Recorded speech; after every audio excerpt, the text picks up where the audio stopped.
Ang kwentong ito ay hango sa totoong buhay. Karanasan ito ni Joseph. Taong 1966, Argao, Cebu.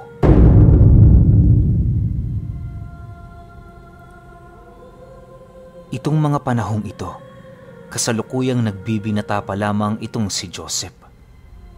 Hiwalay na noon ang kanyang mga magulang at kasalukuyan siyang naninirahan sa puder ng kanyang lolo at lola. Bagaman watak-watak ang kanyang pamilya, naging masaya naman siya. Napakapalad niya sapagkat lahat ng luho at kanyang nais na ibibigay ng mga matatanda. Hindi nga niya noon mawari kung saan kinukuha ng kanyang lolo ang salapi nito. Gawa ng wala naman yung gaanong trabaho. Ang tanging pinagkakaabalahan lamang nito sa bawat araw na dumaraan ay ang mga paniki niyang alaga sa ilalim ng kanilang tahanan. Konkreto kasi noon ang bahay nila Joseph, kung kaya't hindi maiwasang mamugad sa ilalim ng kanilang sahig ang mga ganoong uri ng hayop. Marami na ding nagrereklamo sa kanila na palayasin ang mga paniking yon, subalit hindi ito pinakikinggan ng mga matanda. Minsan na din niyang nasipat ang kanyang lolo na pinaghahabol ng itak ang kanilang mga kapitbahay dahil pilit nitong pinagpapapatay ang kanyang mga alaga. Magmula noong nangyari ang insidenteng yon, kusa na lamang silang inintindi ng kanilang mga kakilala. Ayon sa mga ito, hindi na dapat pakialaman pa ang ginagawa ng mga matatanda sapagkat maaaring sa pamamagitan ng mga paniking yon, naaaliw nila ang kanilang mga sarili. Subalit, lingid sa kaalaman ni Joseph at ng karamihan, merong itinatagong napakadilim na sikreto sa ilalim ng kanilang bahay na malapit na niyang matuklasan. Isang hapon ng Biyernes, kakauwi niya lang noon sa kanilang tahanan galing eskwela. Pagpasok niya sa bahay nila, nasipat niya ang kanyang lolong merong hawak-hawak na isang paniki na bagong silang.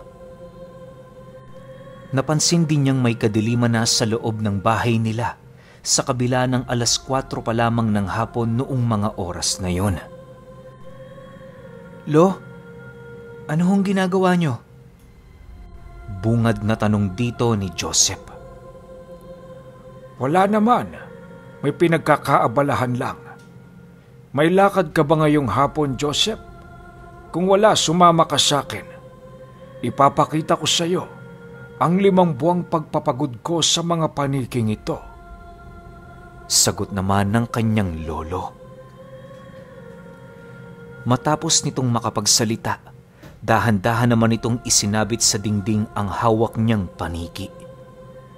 Si Joseph naman noon, minabuti ng magpalit ng damit nang sa gayoy makapagtrabaho sa bahay nila. Kapag ganoong oras na kasi, siya na ang nagtatrabaho dahil pagod na ang 2 matanda. Sa pagsapit ng 7:00 ng gabi, habang naglalaro siya sa loob ng kanilang bahay, muli niyang nasipat ang kanyang lolong dahan-dahang bumubukas ng kanilang pinto. Pagkatitigan nilang dalawa, agad naman siya nitong sinenyasan na sumunod. Siyempre, bilang bata, susunod talaga siya sa kung anuman ang sasabihin ng mga taong nag-aalaga sa kanya. Paglapit niya sa kinaroroonan nito, marahan siya nitong inakbayan habang nananatiling walang imik. Ilang minuto pa ang lumipas, nadapo na nga sila sa ilalim ng kanilang tahanan kung saan bumungad sa kanila ang napakaraming naglalambitin na mga paniki. Ang iba sa mga ito ay lumilipad palabas upang maghanap ng kanilang makakain. Habang pinagmamasdan ni Joseph ang pagsili para ng paniki, doon na siya unti-unting nagtataka, gawa ng kahit saang parte ng lugar doon, wala siyang naaamoy na mapanghi. Akala niya nililinisan niyo ng kanyang lolo pero marami siyang nasisipat na mga damo at kalat sa buong paligid. Dahil sa ganoong sitwasyon, hindi niya maiwasang magtanong sa matanda. Pagkarinig nito ng kanyang sinabi, tumawa lang naman ito habang inilalahad sa kanya na merong mga sariling pag-iisip ang mga ganoong hayop. Kapag itinuring mo silang kaisa sa araw-araw na pamumuhay, hindi ito magiging sagabal sa inyong pamilya. Mariin din itong inilahad sa kanya na matatalino ang mga paniki.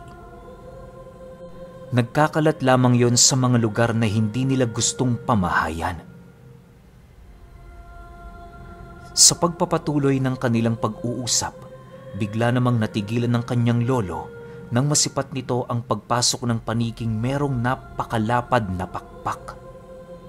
Pagsilay doon ni Joseph, bigla naman siyang napayakap sa matanda, gawa ng ang paningin niya sa nilalang ngayon ay parang isang uri ng aswang na nagbabalat kayo sa ganoong hayop. Sa paglapag nito sa kanilang harapan, dahan-dahan naman yung gumapang patungo sa kinatatayuan ng kanyang lolo. Paglapit nito, walang pag-aalangan yung kinuha ng matanda, sabay wika ng, "Dala mo ba?" Matapos nitong makapagsalita, hinalikan nito ng 3 ulit ang paniki, sabay meron itong dinudukot sa dibdib ng hayop. Akala ni Joseph kung ano lang ang ginagawa nito, pero pagkakuha ng isang napakaitim na bato roon ng kanyang lolo, nakaramdam siya ng pagkabigat sa kanyang sarili habang patuloy na nalalanghap ang nakakasulasok na amoy. Pakiramdam niya, pinaghalong nabubulok na karne at mga tae ng kung anong hayop ang amoy na sumasabay sa hangin na siya namang halos hindi niya maatim. Ilang minuto pa ang lumipas, agad naman siyang lumabas sa bahay nila upang isuka ang lahat ng kanyang kinain noong hapunan. Habang ginagawa niya ang bagay na yon, agad naman siyang nilapitan ng matanda, sabay hawak sa kanyang dibdib. Pagrinig ni Joseph ng mga salita nitong binigkas, unti-unting humupa ang nararamdaman niyang kakaiba. "Pumasok ka na sa loob, iho. Magpahinga ka na. Bukas may pasok ka pa." Wika ng kanyang lolo. Nang marinig niya ang sinabi nito, pinili na lamang niyang pumasok nang hindi umiimik. Sa paglalim ng gabi, habang nasa kasagsagan ng pagtulog itong si Joseph, nakarinig siya ng malalakas na pagkumpas ng hangin sa labas ng kanilang tahanan. Dala ng kanyang pagtataka, dahan-dahan naman siyang tumayo para sumilip sa labas. Nagkataon naman noong maraming butas ang kanyang silid, kung kaya't hindi naging mahirap para sa kanya na masilayan ang mga nilalang na naroon. Pag-aninag niya sa labas ng kanilang bahay, laking gulat na lamang niya nang masipat niya ang 5 hubot-hubad na nilalang na nakapatira pa sa harapan ng kanyang lolo. Maya-maya pa, bigla naman siyang kinabahan nang masipat niya ang matandang kampante yung nilalapitan habang bitbit ang isang tipak ng kahoy. Paglapit dito ng kanyang lolo, laking gulat na lamang niya nang bigla nitong pinagpapapalo ang mga nilalang sa kanyang harapan. Habang ginagawa ito ng matanda, rinig na rinig ni Joseph ang pagwiwika nito ng, "Ilang beses ko bang sasabihin sa inyo na huwag kayong gumalaw ng mga walang muwang na tao? Patayin ninyo yung may mga sala. Huwag yung mga taong lumalaban ng patas. Paano na lang kung mahuli kayo ng mga albularyo dahil dyan sa katarantaduhang pinaggagawa ninyo?" Habang binibigkas yon ng matanda, paulit-ulit niyang pinagpapapalo ang mga nilalang na nakapatira pa sa kanyang harapan. Sa pagpapatuloy ng pagmamasid ni Joseph, doon niya dahan-dahang napagtanto na maaaring isang aswang ang kanyang lolo. Upang mapatunayan ang bagay na yon, minabuti niyang mag-isip ng paraan para yon ay malaman nang hindi nito namamalayan. Habang sumasagi yon sa kanyang isipan, wala na siyang nagawa kundi takpa ng butas ng dingding. Medyo nanlalambot na kasi noon ang kanyang katawan, dala ng takot sa mga nilalang na kanyang nasisilayan. Paghiga niya sa kanyang higaan, muli niyang narinig ang pagkumpas ng mga pakpak sa kanilang bakuran at kasabay nito ang dahan-dahang pagbukas ng entrada nilang pinto. Alam niyang lolo niya ang pumasok, kaya minabuti niyang yon ay ipagsawalang bahala. Kinaumagahan, habang nagkakape noon si Joseph, lumapit ang kanyang lolo para abutan siya ng baon. Subalit pagsilay niya noon sa kalendaryo na araw yon ng Sabado, agad naman niya yung ibinalik sa matanda. Nang mapag-alaman nito na wala siyang pasok, nagpasya yung isama siya sa bukid. Mangunguha sila noon ng kakao at iba pang mga bungang kahoy na maaari nilang pagkakitaan. Isang oras lang noon ang lumipas, nakarating na sila sa bukid na kanilang pinagsasakahan. Bilang bata, napakasaya niya noon, gawa ng bukod sa kukuha sila ng mga bungang kahoy, maisasabay niya ang pagkuha ng mga gagamba. Isang oras lang noon ang lumipas, tirik na ang araw. Si Joseph habol hininga na pero ang kanyang lolo malakas pang umaakyat sa mga nyog at mangga.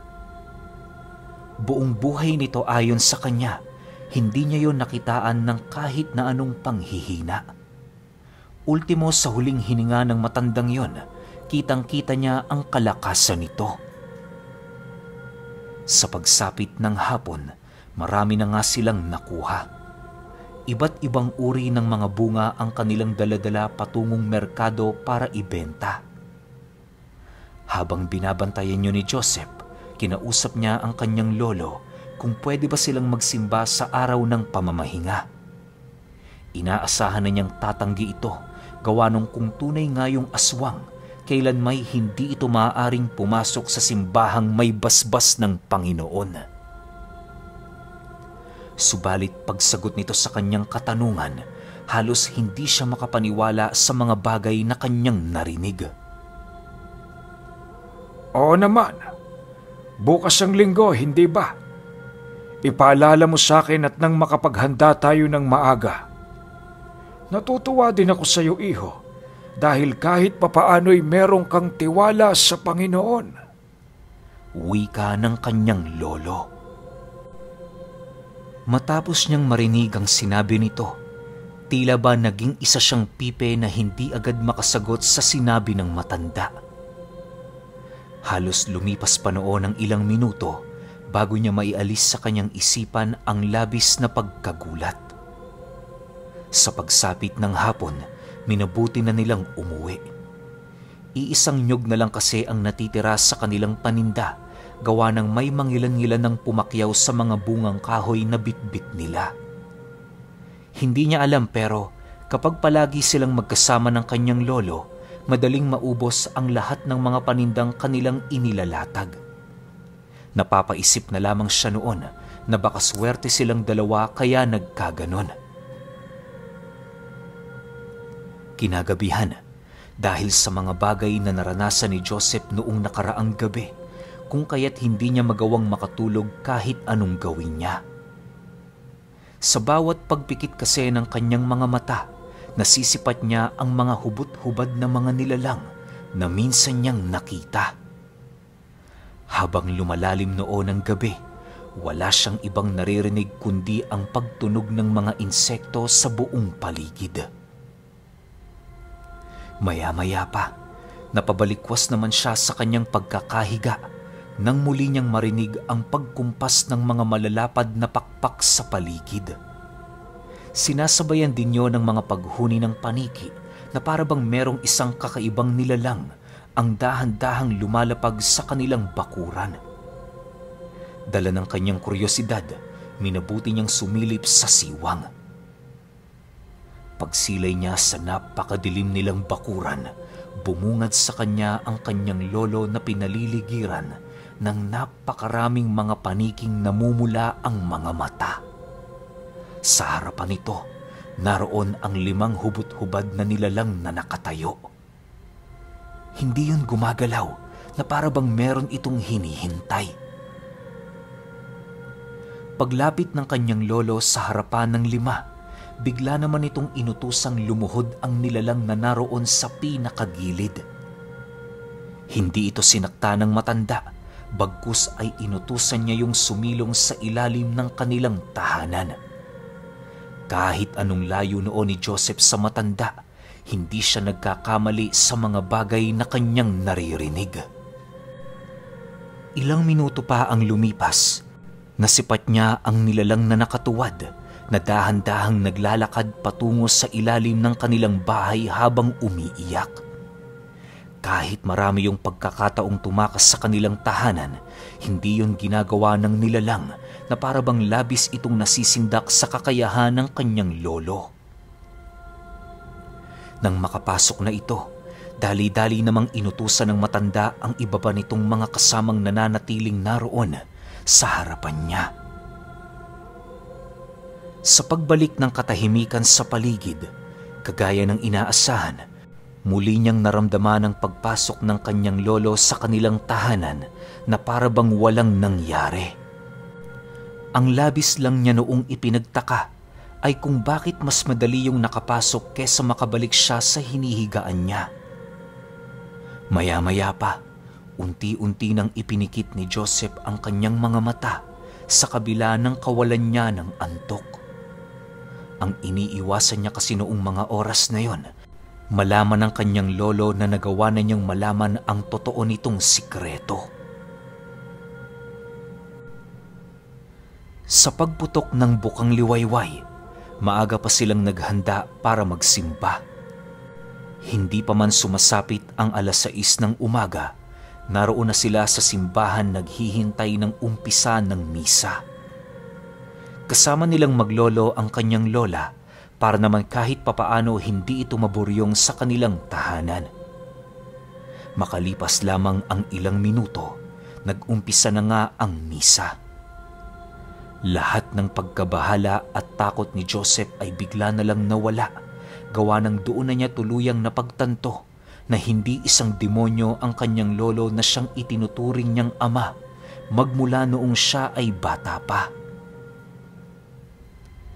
Dahil sa nagkataong wala siyang tulog noong gabi, kaya na may hindi na niya nakayanan ang pagkatamlay ng kanyang sarili. Habang nagdadasal sila para sa kapatawaran ng kani-kanilang mga kasalanan, hindi na niya namalayan na siya ay nakatulog na.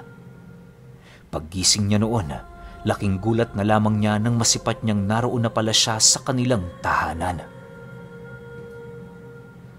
Magsabi ka nga, iho. May masakit ba sa'yo? Anong ginawa mo kagabi? Bakit parang hindi ka nakatulog? Tanong ng kanyang lolo. Nang marinig niya ang sinabi nito, panay naman ang kanyang pagdadahilan upang hindi nito magawang mabisto ang kanyang munting sikreto.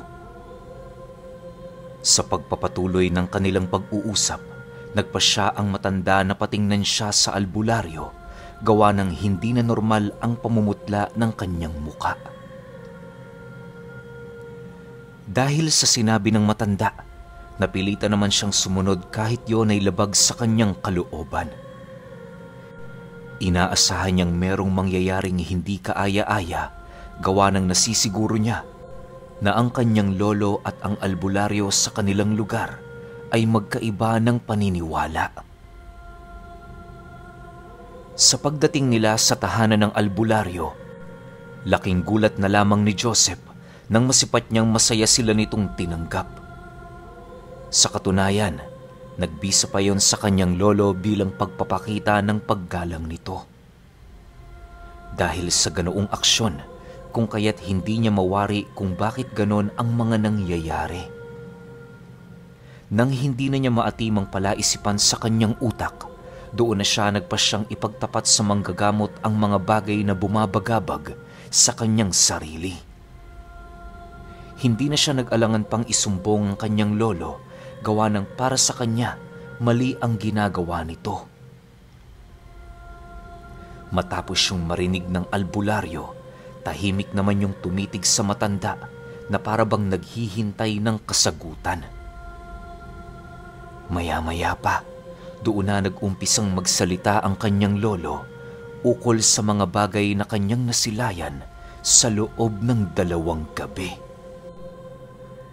Ayon dito, kaya lang naman bumibisita ang mga nilalang na yon sa kanilang lugar, gawa ng meron yung nagawang kasalanan.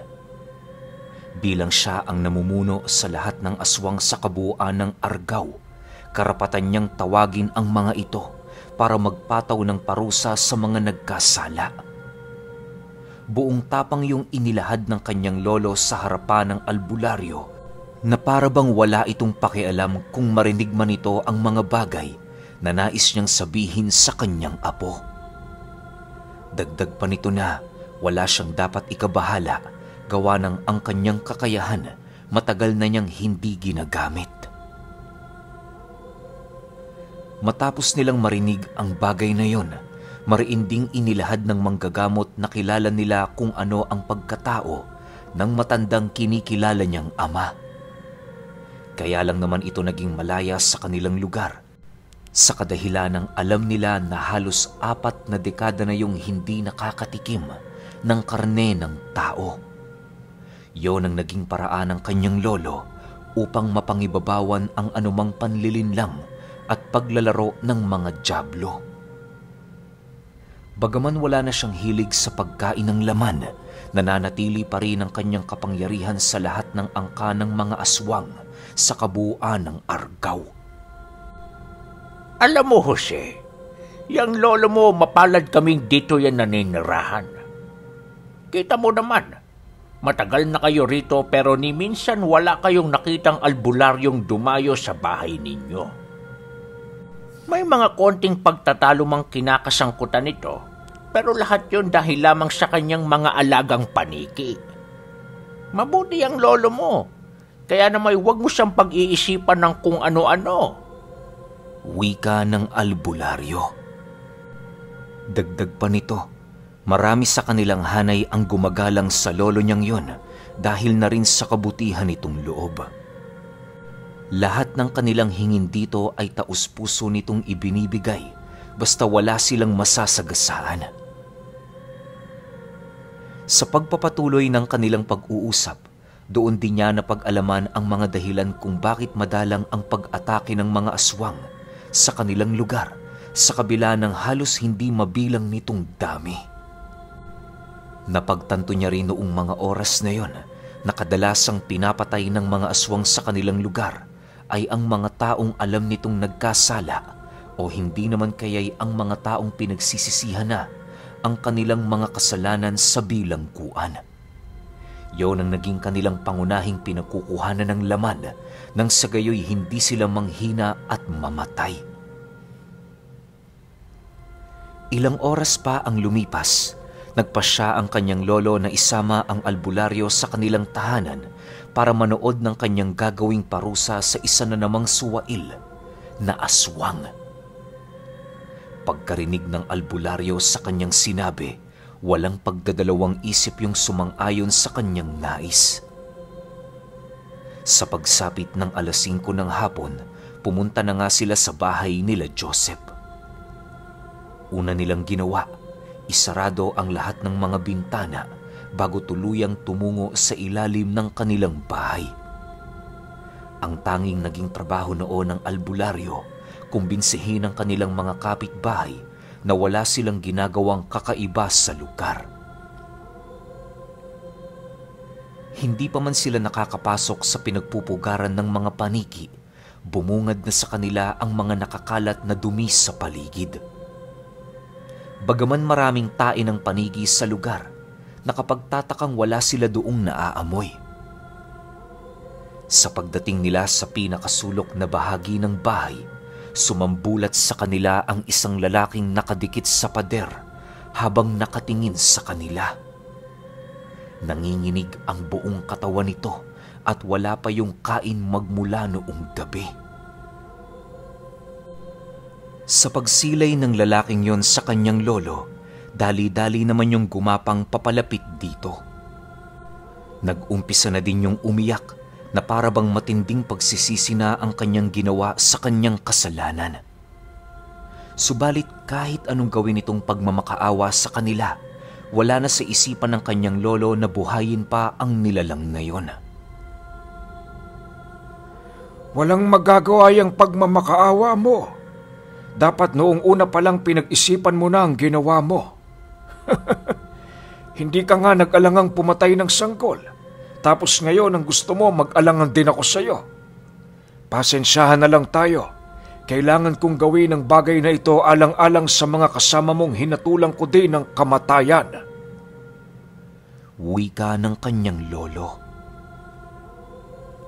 Matapos nitong makapagsalita, kumuha yon ng isang tipak ng bato sa lupa at kasabay nito ang pagdukot nito sa kanyang bulsa ng bilugang itim na bato na nakuha nito sa dibdib ng paniki. Paglapat nito sa dalawang bato, bigla namang lumusob ang napakaraming paniki patungo sa nilalang na yon nang walang pag-aalangan. Sa isang iglap, napuno ng paniki ang ilalim ng kanilang tahanan na siyang naging sanhi upang umalis na sila doon. Ayon sa kanyang lolo, oras lang ang bibilangin ng katawan ng aswang bago yun tuluyang maubos ng kanyang mga alaga. Matapos nilang gawin ang parusa, agad namang nagpaalam ang albularyo sa kanila. Silang pamilya naman noon, pumasok na sa loob ng kanilang bahay para maghanda. Halos inabot din ng 2 buwan noong tulala si Joseph hanggang sa dumating ang puntong magkaroon na siya ng lakas para harapin ang takot sa kanyang katawan. Sa paglipas pa ng ilang dekada, unti-unti na lamang nanghina ang kanyang lolo. Akala niya mababawi pa nito ang kanyang lakas pero dumating ang isang araw, natagpuan na lamang nila yung isa ng malamig na bangkay. Ayon sa mga albularyong kanilang nakausap, kahit ano pa ang lakas ng isang nilalang, darating at darating pa rin sa puntong magwawagi ang kamatayan. Araw lang dinoon ang lumipas nang mapansin nilang dahan-dahan ang nagsisialisan ang mga paniki sa ilalim ng kanilang bahay. Pero alam niyo ba na magpahanggang sa ngayon, patuloy pa ring nagiging palaisipan sa kanya ang minsang ipinakita ng kanyang lolo na isang ritual ng pagpaparusa sa mga aswang.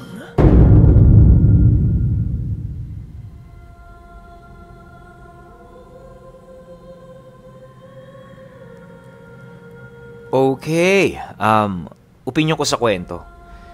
Medyo napaisip lang ako nung sa simula kasi bakit nga naman merong napakaraming paniki sa ilalim ng bahay nila. Tapos dito ko lang sa bandang dulo na gets na kaya pala nagtitipon-tipon dun yung mga paniki. Yun pala yung ginagamit ng lolo ni Joseph bilang isang ritual sa pagpaparusa sa mga aswang. Kasi yung lolo niya pinuno di ba? Parang matik yun, gabunan to. Pero ang malupit, parang buong lugar, di ba? Kasi ang nasabi rito, nasasakupan niya yung yung buong Argao. Di ba sa atin, ang pagkakaalam natin, kapag may isang gabunan, ang sakop lang yan, kung di isang baryo, 2 baryo, 3 baryo, parang gano'n na yung maximum. Ito, buong Argao. Isipin niyo kung gaano kalaki yung Argao. Tapos kapag may nagkakasalang aswang sa kanya, kusa nilang sinusuko yung sarili nila dito. Di ba? Parang yun din yung napansin ko na alam ng aswang na nagkaroon siya ng pagkakasala. Kaya bago pa man siya masita o makita ng iba, sarili niya na yung isusuko niya sa pinakapinuno nila. Sana all, di ba? Ganun, kapag nakakagawa ng kasalanan, sasabihin mo na kaagad, hindi yung hihintayin mo pa na may makakita o merong makasita sa'yo. Sana lahat ganun, di ba? Pero kayo, kung may opinyon kayo sa kwentong ito, i-comment nyo lang sa baba. Yun lang, hanggang sa susunod na kwento. Salamat.